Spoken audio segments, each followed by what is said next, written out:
Today on Clear Your Clutter Inside and Out, we're talking about not policing the world. Do you sometimes feel like you have to police people in real life or on social media? Are you unsure of when you should get involved? Does it frustrate you when you feel someone is getting away with something? Learn why it's not your job to police the world as we continue our month focusing on We Are One. Do you control your clutter, or does your clutter control you? On Clear Your Clutter Inside and Out, we'll teach you awareness as well as action steps to create change in your life. Come on, let's get started. Today's episode was inspired because someone asked me to remove a video on YouTube. Now, this was an interview I had done. And so I always try, and I haven't done it in a while, and maybe I'll do another month of interviews. We'll see. It's too early in the season for me to decide that. And I do that, one, because the podcast that I have is pretty popular. And especially if people say to me, I don't have numbers, people aren't tuning in to listen, then that's my way to support someone. You had me on your show, what can I do? So anyway, I talk at the beginning about why I like to interview the person. And so someone had asked me to remove the video on YouTube. Now, I get an email from their quote unquote assistant, and they're claiming that he is a billionaire. Well, the odds of that are pretty slim. And I'm going to keep it real that I think he's running a con. And so I did research, and in case you're wondering, there are over 2,000 billionaires in the world. He wasn't listed. And then Cotty, who's incredible, did all this listing, and she was like, these articles are self-written and they have all these typos, and when you look at who owns the magazine, like this award was given. She did all this crazy research, and then claiming to be out of the UK, but she said the website's not coming there. Really amazing what you can do in an hour of research.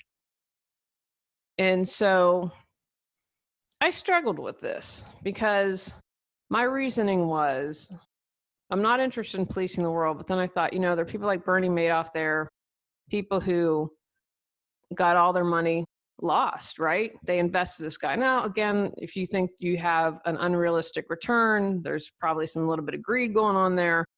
I think you deserve it. So I really struggle with this because for me, it was a moral question. So I had posted in my women's group and got a lot of great advice. And kind of my reasoning was that I didn't want, if someone would do their due diligence and come across the interview, they might realize he's a con. And again, my educated guess is that he is running a scam because he says he only works with super wealthy people. Yet there was an article about a single mother that invested with him, which again, I don't believe, but just the thought of someone trying to get out of a hole or trying to do better in life and to be taken by a con really bums me out. Ultimately, what happened was I made the video private. I refused to delete it because I thought if something ever happens and they need something for court, then I have got that. And let's just say that I sent an anonymous email to a regulatory agency in the country where they claim to be living. And after I did that, and what I did was I sent along all the research. This is what this person's claiming. Although it was interesting on the site, they have like right away, it might be a scam if, and they included things. I thought, how great is that? And again, I don't know how things in other countries work, but I felt I had done my due diligence with that because I felt a moral obligation that what if I could have prevented this? In the big scheme of life, I believe we all make choices. We all said, hey, I'm going to come to Earth at this time and I want to try this out and I want to learn these lessons. And lessons that are stink and are painful are not fun. And if I were to lose all my money with a scam investor, I would be bummed out. Again, if someone chooses to do that, is it my job to interfere? We'll probably do a separate podcast on that. But because of that happening, and again, that was an intuitive thing, and it was all about how they approached me. The assistant was really stinky. And then I responded with, well, I have to see if I literally said, I have to see if I have a moral obligation to the public. And then they had their quote unquote lawyer contact me. I'm like, nah, come on. Like how'd that, like from there, it just reeked of, there's no way this is real. But again, if you don't know things, I'm fortunate to have a good family, fair amount of smarts. But that was really what inspired today's episode, because do I police the world or not? Where does my obligation begin and end? So what exactly am I talking about? In a nutshell, the need to police everything. And I have to say, I was really proud of myself. Great Cheers for Fear song. Everybody wants to rule the world. Yes, I'm not going to be winning any Grammys anytime soon. I just get excited when I can tie in an 80s tune to the title. Talked about at the beginning of the month about the woman who was policing language. Is it her job to tell everyone that they're wrong? How much do you need to police the world? Examine your life. Where have you done this? Or when? Are there certain people you tend to police? Like maybe people that you believe have a different view than you that's wrong? Or maybe it's people in your family, you think they don't have good judgment, so it's your responsibility to police their actions and how they respond and what they do.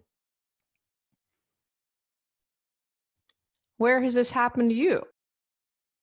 Who tried to maybe police what your beliefs, what you thought, what you said? How did it feel? I'm betting it probably didn't feel so good. We want to be adults and take responsibility and not be told what to do. At least I do.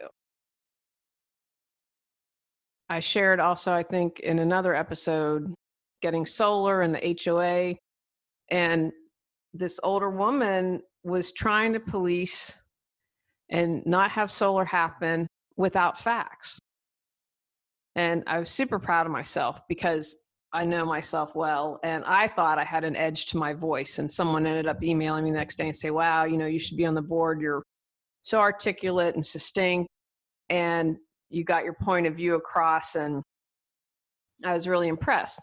And I'm thinking the entire time, like, oh, is there an edge? Because I'm annoyed because it was crazy. At one point, she said, well, what if there's a storm? And the solar rep was there. And she said, well, there are protected up to golf size hail. Well, if my solar panels are damaged, your roof's probably going to be damaged. I mean, it just became ridiculous. But I did not like being policed. Able to center myself and stay calm, but it was not fun. So take some time. Where are you policing? Because really, police is kind of about control, isn't it? So where do you feel the need to control? Where do you feel moral obligation, or that you're the moral authority on something, right? That's kind of a interesting line to walk. And where have you had it done to you? How did you react in the moment? Would you have tried to have a different outcome? Were you able to keep calm and cool like I was? Or did you lose it? Why do we feel the need to police others? Right, because we're always driven by a need, desire, or want. And very rarely do we do something out of the goodness of our heart. We're moving towards there. I feel like we're getting there. We're going through some of the sludge and muck right now. But I feel that we're getting there. Maybe you feel the need to please others because you have these high expectations of yourself, of your importance, of you're feeling like it's a job or your responsibility to police people. I know the best language for humanity, so I will police everyone who uses you guys or other phrases that I deem incorrect. Right? That's not only a great expectation of yourself, it's a a feeling of superiority. Well, I know what's best for others, so I must share my wisdom and bring them into the fold. Feeling like you're superior is not fun. They feel that way, you're going to be policing a lot, probably a lot of the time. Perhaps you're a people pleaser. I want everyone to like me, so I want to make sure no one is taken advantage of by this con man. So I'm going to make sure that I stop it before it starts. I want everyone to like me in the neighborhood, so I'm not going to install solar. And I will police others of the evils of solar. And I'm going to tell them what is wrong, because that way I'm saving the neighborhood from sure disaster of solar panels. I know it's a little nutty, but truthfully, that's kind of based on the comments where she was coming from. Or maybe you police other because you fear you'll get in some kind of trouble. Or if that doesn't happen, that someone else might see you less than. My husband won't see me as a Cape Crusader if I remove this YouTube video or if I don't stand up to the injustice that I think this man is committing. He does not see me as a Cape Crusader at all. Those of you that listen to the podcast or listen a long time or watch know that I write notes and then I kind of just say a little intention and for people to hear what they need to hear. And so these are just examples, probably somewhat obviously off the top of my head. Or like the person with solar, fear that our home values are going to get lowered if we allow solar.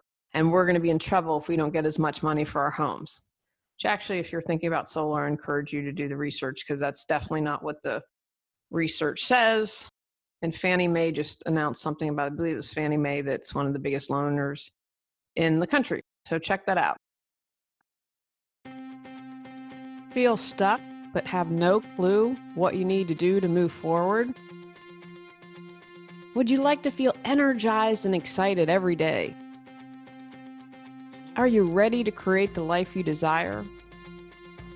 Julie Coraccio supports you in finding the answers within and then taking action to make changes happen. Visit reawakenyourbrilliance.com to learn how Julie can support you with life coaching. A lot of times I think that the need to police comes from a very strong sense of what is right and what is wrong. Very ethical. Once when I was living in Los Angeles, I don't know what I was talking to about my Uncle Jim, and he said, I'm not surprised you feel that way. Your parents are the two most ethical people I know. So it's no surprise that you would respond in this way.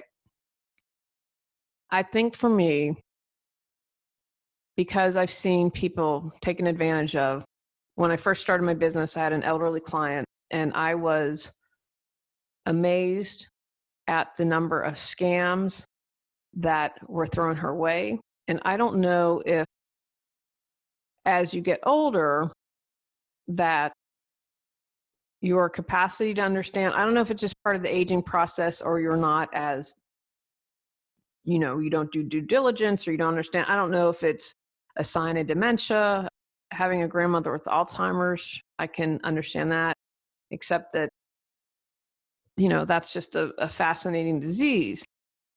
Anyway, I had to help this client. I was hired to help her declutter and organize, but I spent a lot of time getting her out of scams. And, that's when I adopted all the things my father said to me as a child. We can do this easy way or the hard way.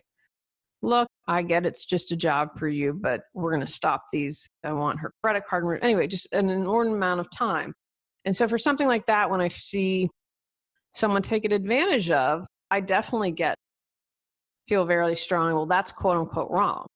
Now, as I've developed spiritually, again, as I mentioned earlier in the episode, well, if someone chose to be scammed, where do I fit in that role? Is it because the truth of the matter is, and I believe this, even if I were to prevent it, it's going to pop out at a later date. If you've decided I have these lessons to learn and have chosen certain outcomes to pursue, it's going to happen. Doesn't matter what I do. But I understand the ethical. Like when the neighbor almost killed our elderly neighbor's cat, that really bothered me. You almost killed an innocent animal. You didn't do your due diligence to find out if the animal, the cat, belonged to someone.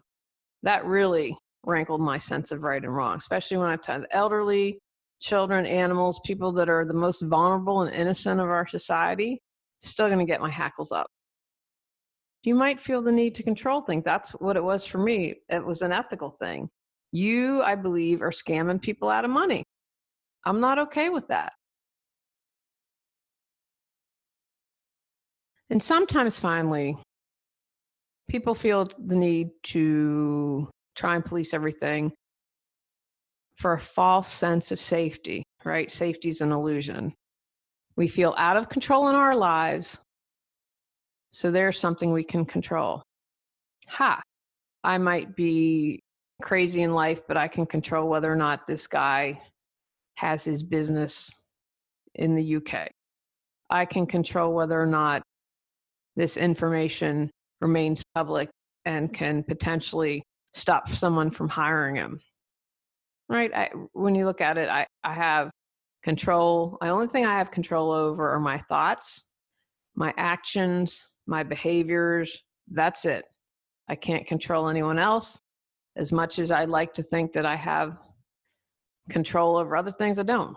Just ultimately those things, and the moment and every moment I'm making a choice, that's what I have control over. It really isn't safe. And trying to prevent someone else from potential financial ruin is in no way going to improve my life or make me feel safe. And if I do believe that, then it's truly is false. How do you stop policing others? First of all, just take a deep breath. That kind of is my go-to default thing to do. I feel the need to respond. I'm going to sit here and take a couple deep breaths. Let me think through this a little bit. How am I going to respond to this email? Is it really my job to get involved? What's going on here? What should I do? Let me just take a couple deep breaths, get centered, get neutral about the subject. A question that you can ask yourself: will you be personally harmed? Nah, if I'm not going to invest with this guy, I'm not going to be harmed. What about people you love? No, they're all too smart. No way they'd let that happen. Well, then maybe it's not my battle to get into. Who's it really going to affect that I know and love?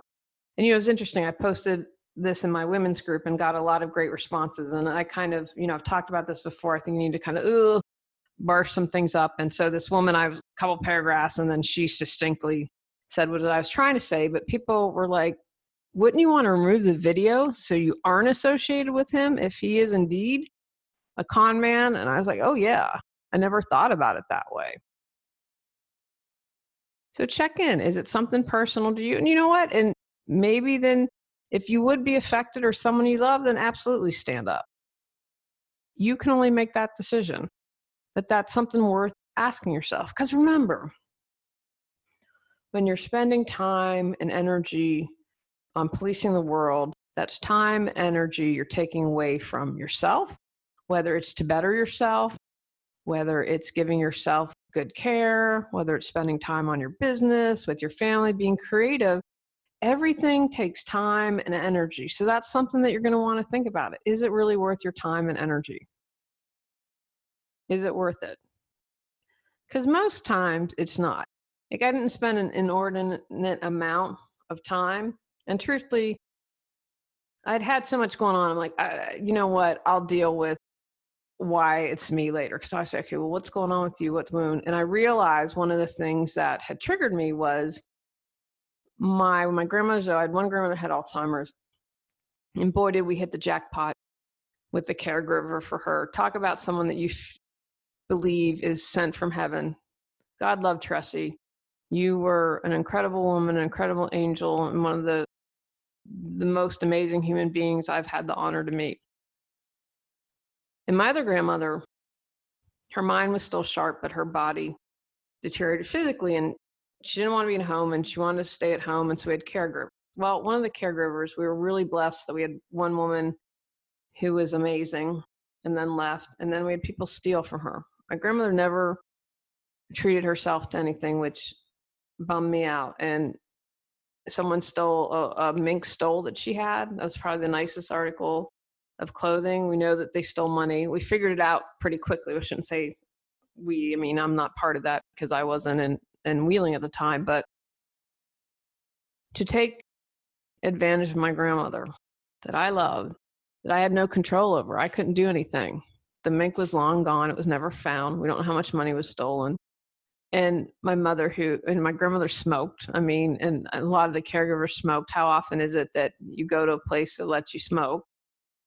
And my grandmother was generous and kind. And that really angered me that she was taken advantage of. So I figured out, like, okay, we'll examine more of that later. But that was the big trigger for me. Like, what if it's someone like my grandmother and seeing her being taken advantage of? And thankfully, she didn't lose all her money. It wasn't an investment. It's just people who were supposed to take care of her stole from her. Ask yourself, is there a legal reason you should do something? Again, showing my age here, like the last episode of Seinfeld when they didn't stop to help someone and there was that new law and it put them in jail. I didn't have really a legal reason. I'm not in the same country. I'm not a financial investor. It's an interesting debate.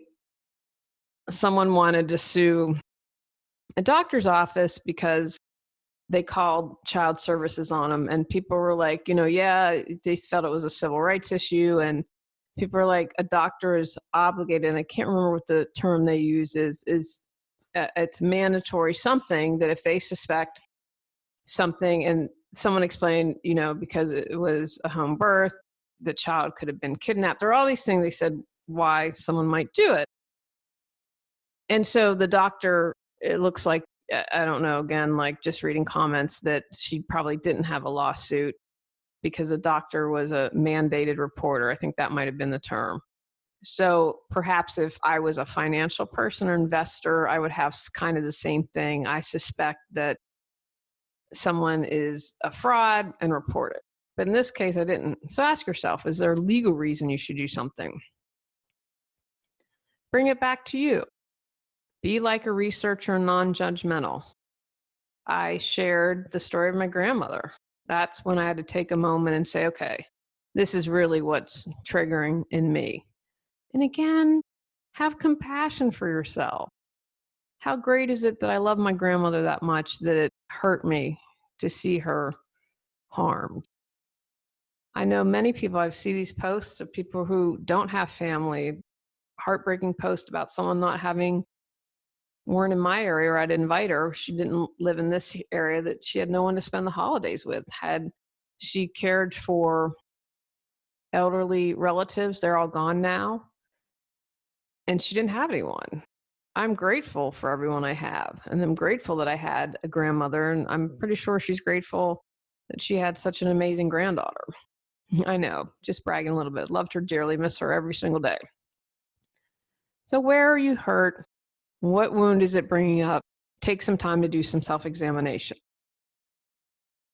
And finally, remember how it felt. If you have someone that polices you, it doesn't feel good to be called out and say, ugh, when you use the term you guys. And it's exhausting. It doesn't feel good. So if it doesn't feel good to you, it probably is not feeling good to others. Put yourself in the other person's shoe. How would it feel?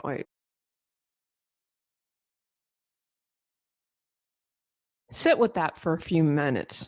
If you felt shamed or angry or exhausted, how did it feel? Sit with those emotions. Those aren't fun.